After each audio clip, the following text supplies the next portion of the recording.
Hello అన్నలు తమ్ముళ్ళు, మీలో పులిహోర కలపడం ఎంతమందికి వచ్చు కమెంట్ చేయండి. అబ్బా, పులిహోర పేరు వినగానే ఎంత స్మైల్ వచ్చిందయ్యా ఫేస్లో.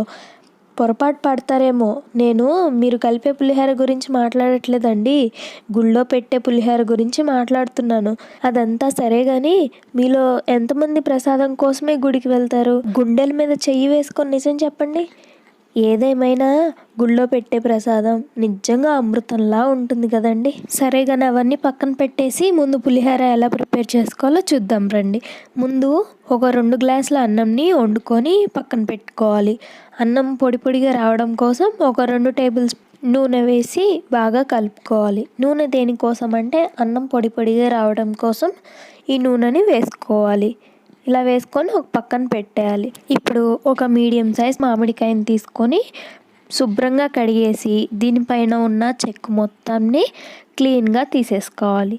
ఇలా తీసేసుకున్న తర్వాత దీన్ని తురుము పట్టుకోవాలి. ఇలా గ్రేట్ చేసుకోవాలండి. చూడండి, ఇలా గ్రేట్ చేసుకొని ఒక పక్కన పెట్టుకోవాలి. ఇప్పుడు అన్నం నూనె వేసుకొని కలుపుకొని ఉంచుకున్నాం కదా, ఈ అన్నంలోకి మామిడికాయ తురుము కూడా వేసుకొని మొత్తం బాగా కలిసేటట్టు కలుపుకోవాలి. ఇదే పులుపు సరిపోతుందండి, మళ్ళీ నిమ్మకాయ పిండుకోవాల్సిన అవసరం కూడా లేదు. ఇలా కలుపుకొని పూర్తిగా చల్లారనించుకొని పక్కన పెట్టేసుకోవాలి. ఇప్పుడు ఆయిల్ పెట్టుకొని ఆయిల్ కొంచెం వేడెక్కిన తర్వాత దీంట్లోకి 1 కప్పు వరకు శనగిత్తనాల్ని వేయించుకోవాలండి. ఇవి గోల్డెన్ బ్రౌన్ కలర్ వచ్చే వరకు వేయించుకోవాలి.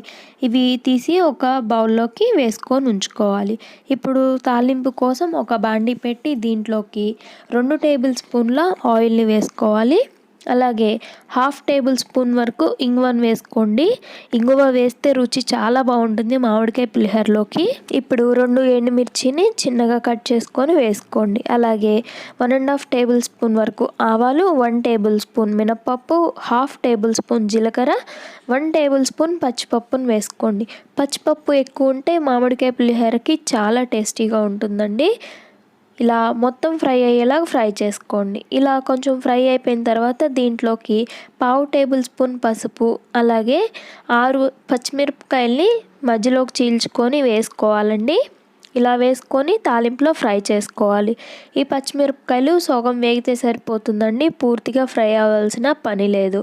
ఇలా ఫ్రై అయిపోయిన తర్వాత దీంట్లోకి ముందుగా వేయించి పెట్టుకున్న శనగిత్తనాలు ఉన్నాయి కదండి, అవి కూడా దీంట్లో వేసుకొని ఒకసారి కలుపుకొని స్టవ్ ఆఫ్ చేసేయండి. మామూలుగా శనగిత్తనాలు అనేవి పులిహోరలోకి పైన వేస్తారు కదండి, అలా కాకుండా వేయించుకున్న శనగిత్తనాలు తాలింపులో వేసి ఒకసారి అట్లా కలుపుకోవడం వల్ల రుచి అనేది ఇంకా పెరుగుతుందండి, చాలా బాగుంటాయి. దీంట్లోకి కొత్తిమీరను కూడా వేసి ఒకసారి అట్లాగా కలిపేసి తాలింపు మొత్తాన్ని అన్నంలోకి వేసుకోండి. ఈ అన్నంలోకి వేసుకొని మొత్తం బాగా కలిపేయండి. ఇప్పుడు దీంట్లోకి రుచికి సరిపడా ఉప్పును కూడా వేసుకొని మొత్తం ఒకసారి పూర్తిగా కలిపేసుకోండి. మామిడికాయల సీజన్ వచ్చేసింది కదండి, మామిడికాయలతో ఏం చేసుకోవాలో అర్థం కాకపోతే ఒకసారి ఇలా మామిడికాయ పులిహోరని చేసుకోండి. రెగ్యులర్గా అందరూ చేస్తూనే ఉంటారండి ఈ మామిడికాయ పులిహోరని.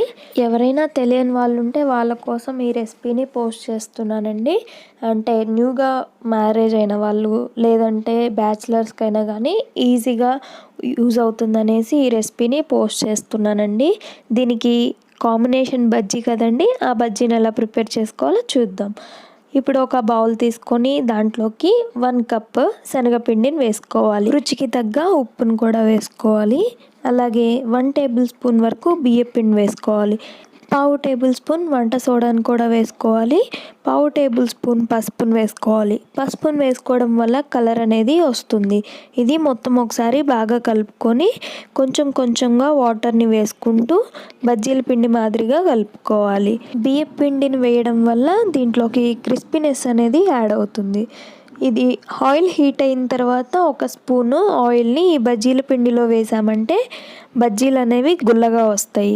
ఇలాగ మీకు సన్నగా మిరపకాయలు ఉన్నప్పుడు బజ్జీలు వేసుకోవడానికి వీలు కాదు కదా, అలాంటప్పుడు మనకి బజ్జీలు తినాలనిపిస్తే ఈ విధంగా చేసుకోండి, మీ కోరిక నెరవేరుతుంది. చూడండి, ఈ సైజులో కానీ పచ్చిమిరపకాయలని కట్ చేసుకొని బజ్జీలకి ఎలా అయితే డిప్ చేసి వేస్తామో సేమ్ అంతే డిప్ చేసి నూనెలో వేసుకున్నట్లయితే మీకు బజ్జీ తిన్న ఫీలింగ్ అయితే ఖచ్చితంగా వస్తుందండి.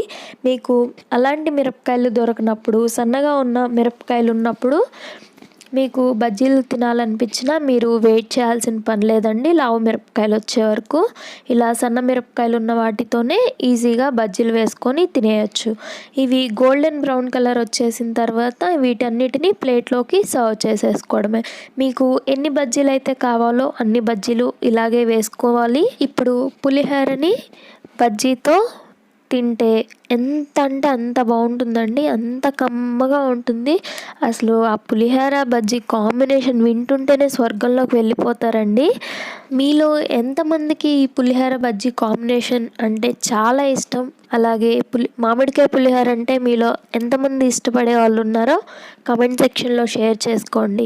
ఈ రెసిపీ లంచ్ బాక్స్లోకైనా లేదంటే బ్రేక్ఫాస్ట్కైనా ఎమ్మీగా ఉండే రెసిపీ అండి. చిటికలో చేసేసుకోవచ్చు. ఈ వీడియో కానీ మీకు నచ్చినట్లయితే లైక్ చేయండి, షేర్ చేయండి. మన ఛానల్ని ఫస్ట్ టైం చూస్తున్నట్లయితే సబ్స్క్రైబ్ చేసుకొని పక్కనే ఉన్న బెల్ ఐకాన్ని క్లిక్ చేయండి.